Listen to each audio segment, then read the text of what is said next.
Meus amigos, hoje é o segundo episódio da nossa série A Hora da Verdade, na qual eu respondo as melhores perguntas que vocês me fazem na caixinha do Instagram.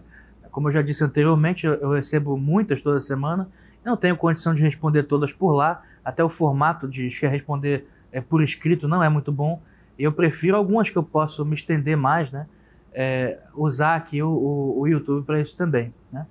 E eu já começo por um dever de justiça, respondendo ao senhor Marcos Monteiro, né, que ficou muito zangado com o meu vídeo anterior, porque eu me queixei da sua falta de educação no artigo que ele escreveu anos atrás, né, respondendo ao professor Carlos Noguet, que eu disse que ele chamava o Noguet de farsante e de moleque. Ele disse que não usou essas duas palavras, mas usou a palavra embuste. Ou seja, não, ele não chamou de moleque, mas chamou de embusteiro, né? Ele disse, tudo bem, então o senhor me perdoe. Realmente, eu reli o artigo, realmente ele não usa essas palavras, ele só chama o Noguet de embusteiro.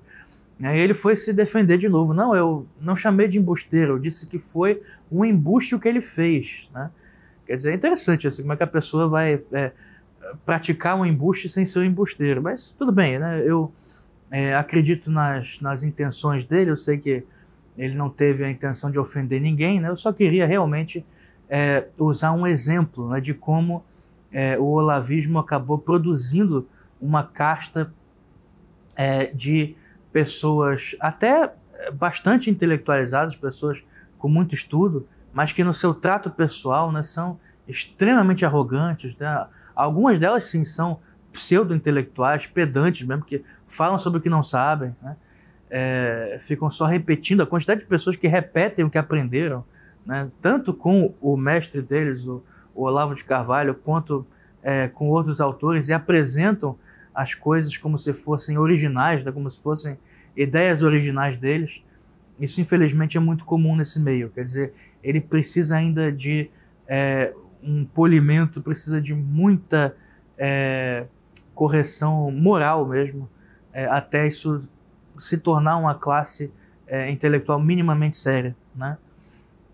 Mas fica aqui a correção. Realmente não foram essas as palavras que o senhor Marcos Monteiro usou, né? Ele disse apenas que foi um embuste, né, do professor Noguet na questão aí a respeito de Santo Alberto Magno e a astrologia, né?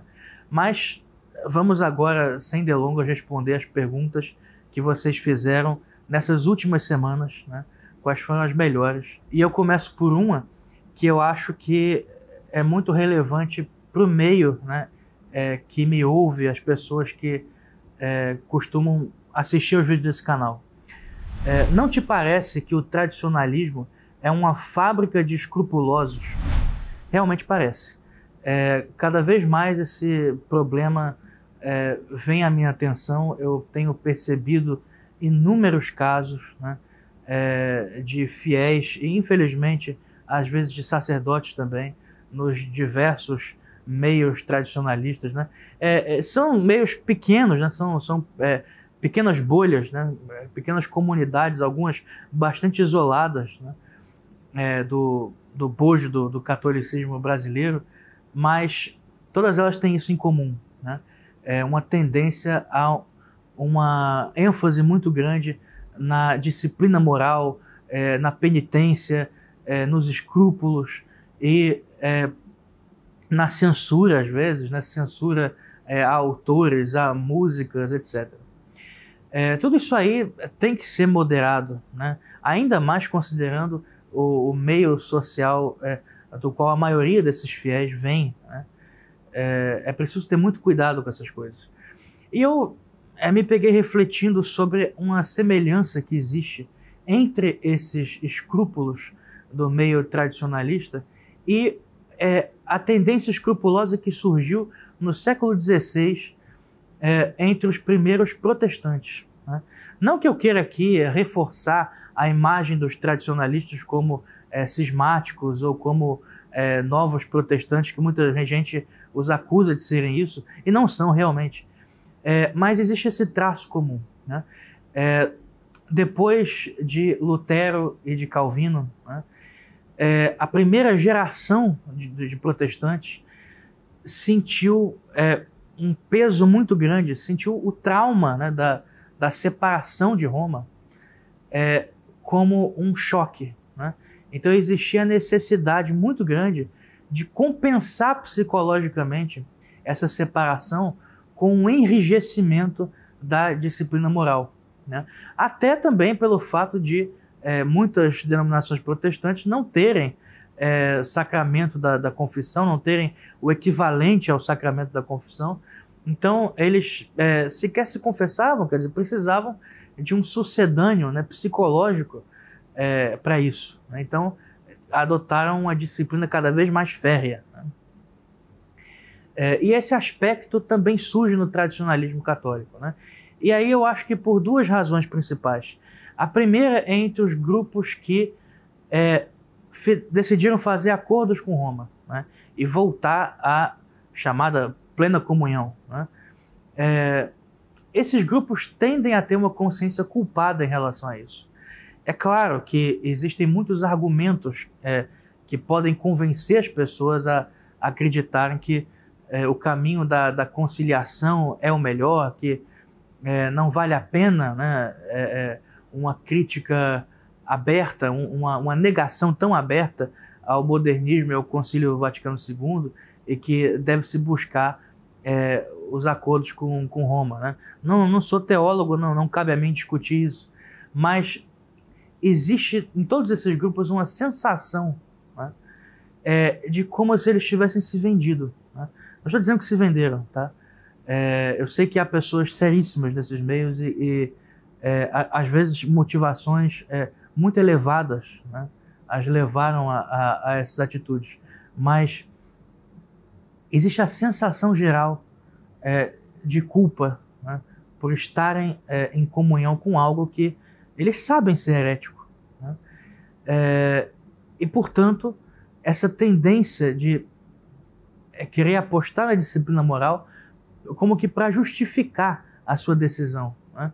Olha só, veja só como é que nós somos corretos, veja só como apesar dos acordos que nós fizemos, como é que nós somos muito tradicionais, como é que nós somos rigorosos, como é que nós somos santos, né?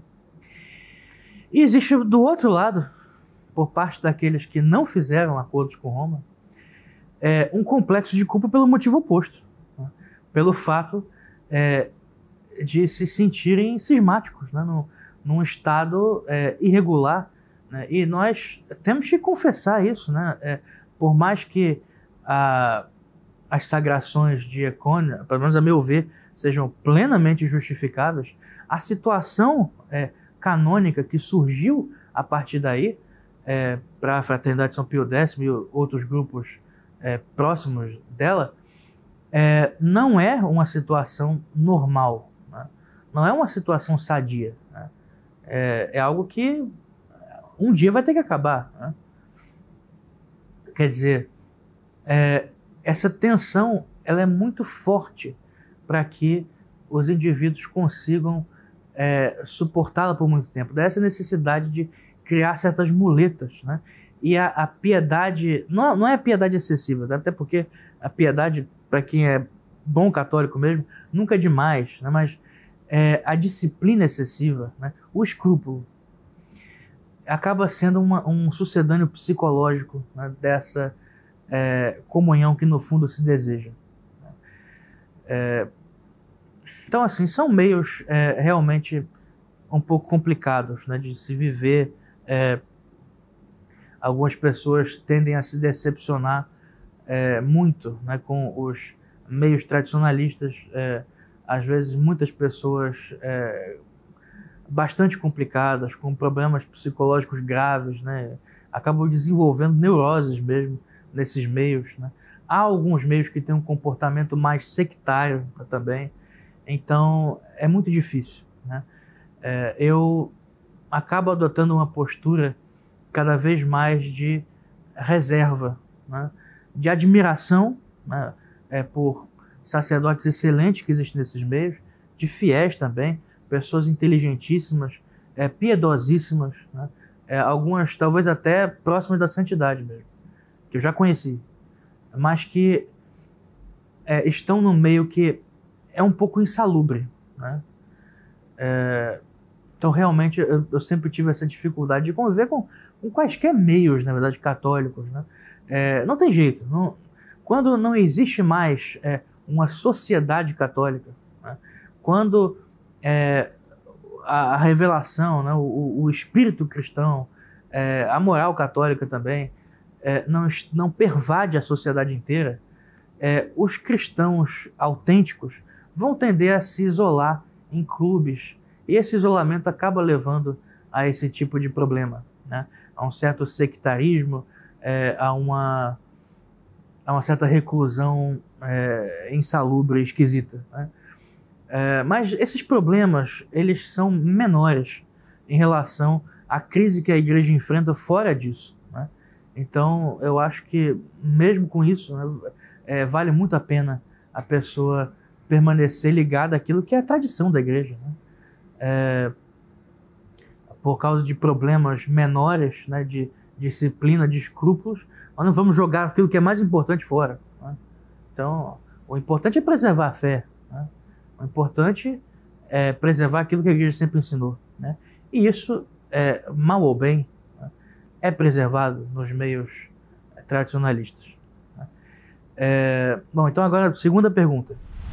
A Revolução Francesa foi um ato contra a religião ou apenas político? Foi contra a religião, essencialmente, né? É claro que ela tinha um componente político muito forte, né, de crítica à monarquia e desejo da instituição da república, mas isso foi quase que acidental, né?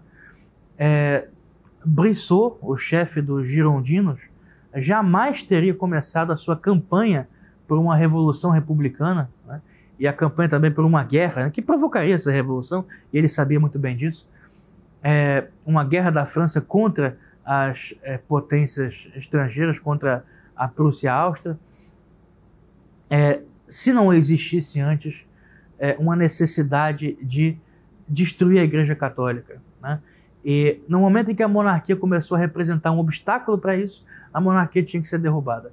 Mas a Revolução Francesa foi essencialmente uma revolução anticristã, uma revolução contra a Igreja Católica, contra Deus, né? A Constituição Civil do Clero, que foi proclamada em dezembro de 1789, é realmente o centro, o ápice, né, da Revolução Francesa. E veja bem, aquilo que se manteve, né? O regime criado, os regimes, né, vários, de 2 em 2 anos eles mudavam, os regimes criados pela Revolução, todos caíram, né? A França, ao longo do século XIX, voltou a ser monarquia e depois voltou a ser república, voltou a ser império, ditadura, etc. Mudou 100 vezes de regime ao longo do século XIX. Mas uma coisa permaneceu, né? A perda da influência da Igreja Católica. A Igreja decaiu na França depois disso e nunca mais voltou. Mesmo na Restauração, né, o regime da Restauração de Luís XVIII, ela nunca voltou a desfrutar dos privilégios que ela tinha no antigo regime, né? Então foi essencialmente uma revolução anticristã. No momento em que Luís XVI, durante o período da monarquia constitucional, começou a se opor à Constituição Civil do Clero, né? Ele a assinou a contragosto, né? Ratificou. Mas no momento em que ele se recusou a assinar a pena de morte aos padres que não fizessem o juramento à Constituição Civil do Clero, aí ele já tinha os seus dias contados, né? A Revolução não ia aceitar que a igreja continuasse, a igreja verdadeira, né, continuasse desfrutando dos seus privilégios antigos, e nem que ela continuasse existindo, né? A ideia era exterminar mesmo, né? Durante o governo de Robespierre, né, do terror, do Comité de Salut Public, existia uma política oficial de Estado chamada política de descristianização, né? Então a descristianização é uma política de Estado oficial, visava-se erradicar o cristianismo da face da terra, né? Não só da França, mas a ideia era espalhar a revolução pelo mundo, né? Então, sem dúvida, foi uma revolução feita contra a religião, muito mais do que contra a monarquia. Terceira pergunta. Professor, Há alguma relação entre a revolta protestante e a posterior Revolução Francesa? Ah, sim. A relação, na verdade, é mais entre o protestantismo e o iluminismo, né? Principalmente pela ideologia liberal. Pelo seguinte, existe uma ênfase muito grande a partir de Lutero no livre exame das Escrituras, né? A ideia de que o indivíduo iluminado pelo Espírito Santo pode interpretar corretamente as Escrituras, que ela não precisa ser interpretada à luz da tradição da igreja, né? Para usar uma expressão feliz de Bento XVI, que o lugar hermenêutico da Bíblia é a igreja, né? Realmente essa ideia se perdeu nas nações protestantes, e essa ênfase no papel do indivíduo, na força do indivíduo, foi muito importante para o surgimento do liberalismo no século seguinte com John Locke, né? Que prosperou no século XVIII e tomou a Europa inteira, né? A própria Revolução Francesa, que nós falamos na pergunta anterior, foi talvez a principal revolução liberal, né, da modernidade. Então sim, existe essa relação, mas é uma relação indireta, né? Quarta pergunta. Professor, quais seriam os pontos sensíveis do pontificado de Bento XVI? Bom, eu acho que um principal no qual nós devemos sempre pensar é o projeto, né, que começou com João Paulo II, da hermenêutica da continuidade. Ou seja, a ideia que em João Paulo II era prática política, né? Foi algo que começou na prática e depois com Bento XVI se tornou teoria, né? Se tornou teologia. É a ideia de que as novidades revolucionárias introduzidas com o concílio são compatíveis com a tradição da igreja e com os 2000 anos de magistério que precederam o concílio, né? Os 1960 anos. Realmente essa ideia esteve muito em voga no pontificado de Bento XVI, ele foi o seu principal propositor, né? Mas infelizmente é uma coisa que não obteve sucesso, é realmente querer conciliar o inconciliável, né? Modéstia à parte aqui, isso é a minha opinião pessoal, né?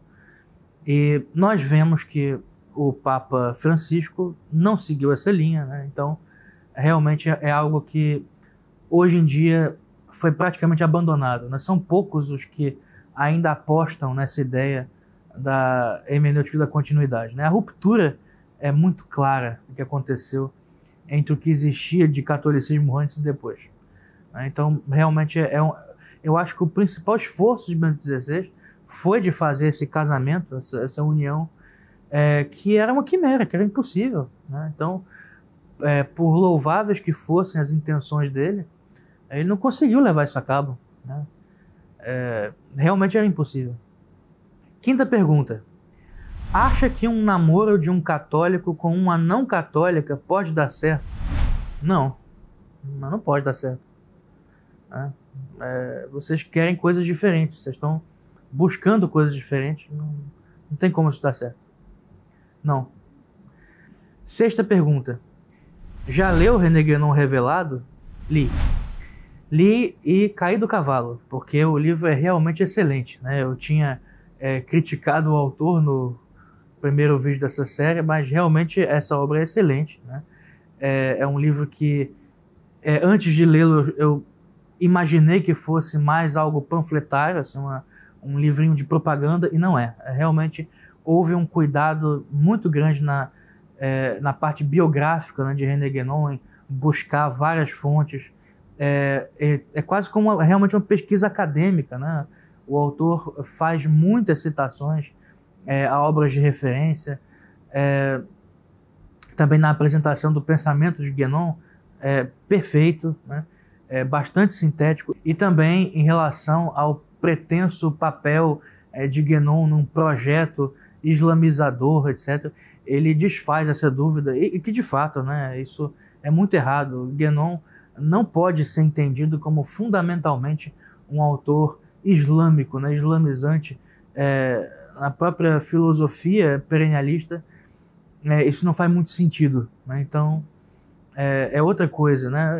Realmente eu tenho uma visão muito diferente do Victor Bruno em relação ao próprio perennialismo, né? Que ele parece aprovar, né? Fazendo ressalvas aí às deformações que Guénon introduziu no cristianismo, né? Na visão que ele tinha do cristianismo era muito deformada, mas de fato parece que ele, né, concorda com pelo menos as premissas gerais do pensamento guénoniano, e eu infelizmente não posso concordar. Infelizmente não, felizmente não posso concordar com isso. Mas é um livro excelente para quem quer conhecer, né, o pensamento de Guénon. Tem uma introdução geral, né, e uma biografia também dele muito boa. Eu acho que esse livro vale a pena vocês lerem, né? Então, 7ª pergunta.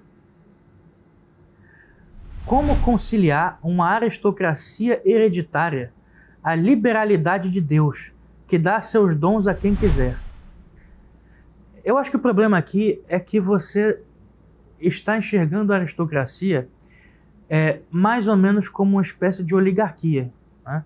Você não está enxergando que não é apenas um prêmio que o aristocrata recebe, né, de ter isenção de impostos, de participar de uma casta superior, de uma elite. Não é apenas isso, né? Fazer parte de uma aristocracia é ter uma série de deveres também, né?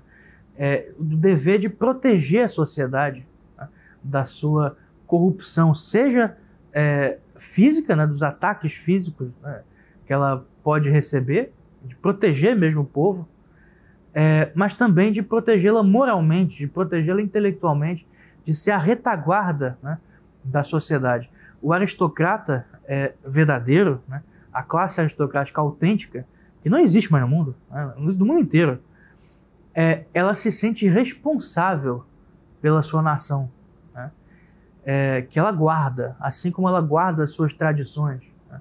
Então, é claro, o primeiro membro de uma aristocracia, de uma família, né, que chega à nobreza, ele está sendo premiado, né, por um monarca, por algum feito heróico, por alguma virtude, por algo de bom que ele fez, né, por algum mérito dele. O seu filho, o seu neto, o seu bisneto não vão ter esse mérito, né, mas eles vão participar dessa classe, né, que recebe uma educação diferenciada e que tem esses deveres, né, morais para com a população que ele de alguma maneira guarda, né? Isso é muito diferente da ideia de controle social moderno, né? Que aí é realmente uma ideia oligárquica. No momento em que a Revolução Francesa, né, e as revoluções anti-monárquicas, anti-aristocráticas do século XIX, né, destruíram a casta nobre europeia, rapidamente essa casta foi substituída na sociedade capitalista pelos grandes, né, banqueiros, financistas, industriais, etc. Então, a aristocracia virou oligarquia. É uma decadência. Então, hoje nós temos o poderio dos mais ricos, né, que vão seguir o seu interesse comercial e, às vezes, vão bancar os aristocratas, né, e pensar em construir uma sociedade nova, etc. Só que eles são os brutamontes, eles não são aristocratas, né? Eles não receberam a educação que um aristocrata recebe. Então, a casta que compõe hoje o globalismo, né, que os globalistas são chamados por muitos de uma espécie de neo-aristocracia. Mas, na verdade, são uma oligarquia, né? Eles são pessoas que não receberam a formação do aristocrata, né? São brutamontes, são selvagens, né? São monstros que querem impor a sua própria deformidade para o resto da sociedade. É bastante diferente, é como uma caricatura da aristocracia, né? Mas então essa é a diferença. Não enfatize muito o mérito do primeiro aristocrata de uma família, né? Mas pense nessa casta como também não só detentora de privilégios, mas também aquela que tem deveres para com a sociedade, né? 8ª pergunta. Qual a sua técnica para ler rapidamente e com qualidade? Olha, eu tenho um vídeo no meu canal que foi publicado no início desse ano que fala sobre leitura e memorização. Eu vou deixar o vídeo na descrição do canal, se vocês quiserem conferir, eu acho que vale a pena. Eu abordo rapidamente algumas técnicas, né, de memorização que são muito tradicionais, muito antigas, né, que vem de Cícero, algumas delas. Mas eu não uso essas técnicas. Realmente, não sei se pela própria natureza eu sou privilegiado com uma boa memória, que eu sempre tive mesmo, né? Eu consigo decorar aí poemas de 5, 10 páginas, lendo eles algumas vezes. Eu nunca tive dificuldade de guardar as coisas na memória. Mas eu acho que o mais importante, e eu acho que é um conselho quase que banal, né, é o interesse. Para você manter a sua atenção, né, num texto que você lê, seja ele literário, científico, filosófico, etc., religioso, é importante que você esteja realmente interessado em conhecer aquilo que o livro veicula, né? É uma manifestação de amor, né? Você se entrega para aquilo completamente. Se não for assim, se for uma atenção apenas parcial, você dificilmente vai guardar. Então, isso diz respeito à memória, né, e à qualidade. Quanto à rapidez, eu não leio rapidamente. Eu sou uma pessoa que lê relativamente devagar, né? Tanto que eu leio várias horas por dia e por ano eu devo ler mais ou menos uns 30 livros no máximo, né? Então, realmente eu não sou muito rápido. Tem gente que lê o dobro, o triplo de livros que eu leio, estudando menos horas por dia, né? Então, eu gosto realmente de ter bastante atenção no que eu... prestar bastante atenção no que eu estou lendo, etc. Então, não teria recomendação para... leitura dinâmica, essas coisas não funcionam, né? Não tente fazer isso, a não ser que você precise memorizar uma coisa para uma prova, né, que você vai jogar fora no dia seguinte. Aí tudo bem. Mas se você quiser realmente aprender alguma coisa, né, não faça essas coisas. Não leia rápido. Para quê? Né? Você tem realmente a ilusão de que você vai conseguir ler a quantidade de livros que você deseja nessa vida? É impossível, né? Eu já desisti disso, né? Isso é uma fantasia talvez até meio gnóstica, de obter um conhecimento absoluto. Isso é impossível.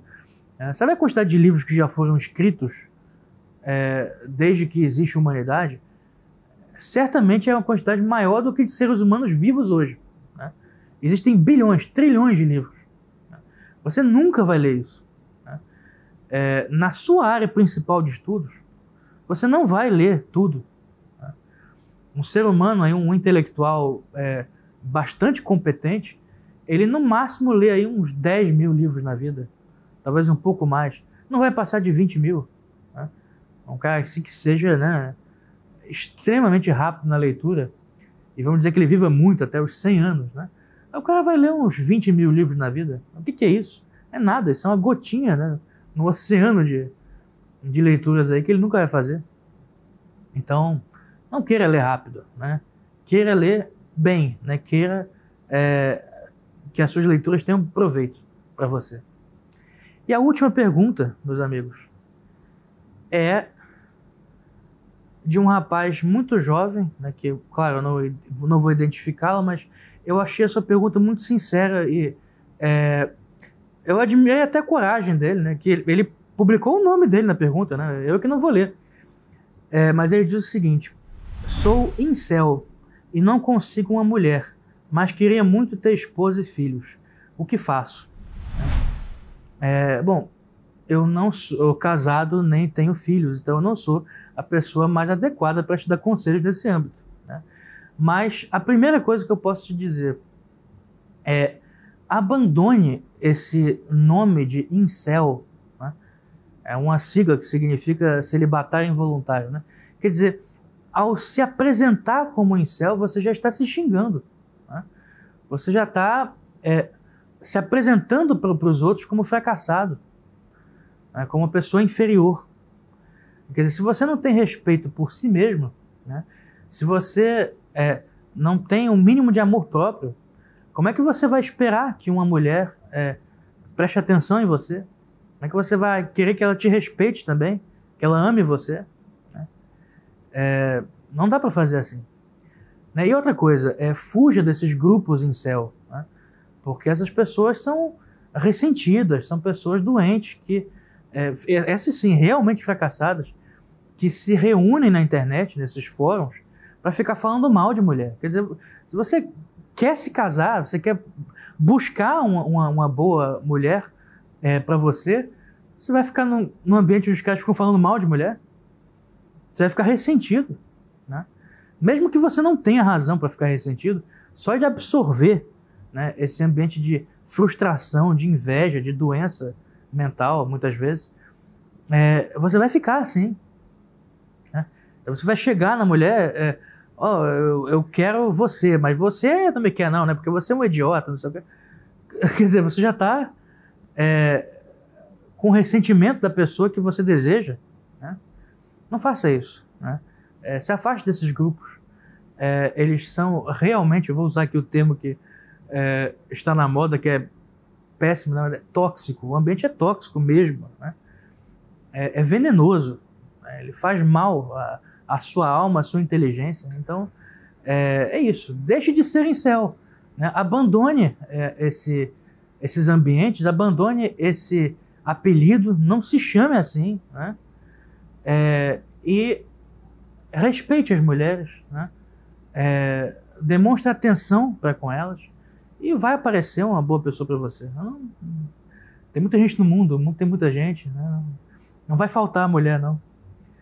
Fique tranquilo. Então é isso, meus amigos. Esses foram os questionamentos aqui que eu tinha para responder do Instagram, da caixinha do Instagram. Daqui a umas 2 ou 3 semanas eu devo fazer uma nova seleção de perguntas para responder no próximo vídeo da nossa série A Hora da Verdade. Um abraço a todos.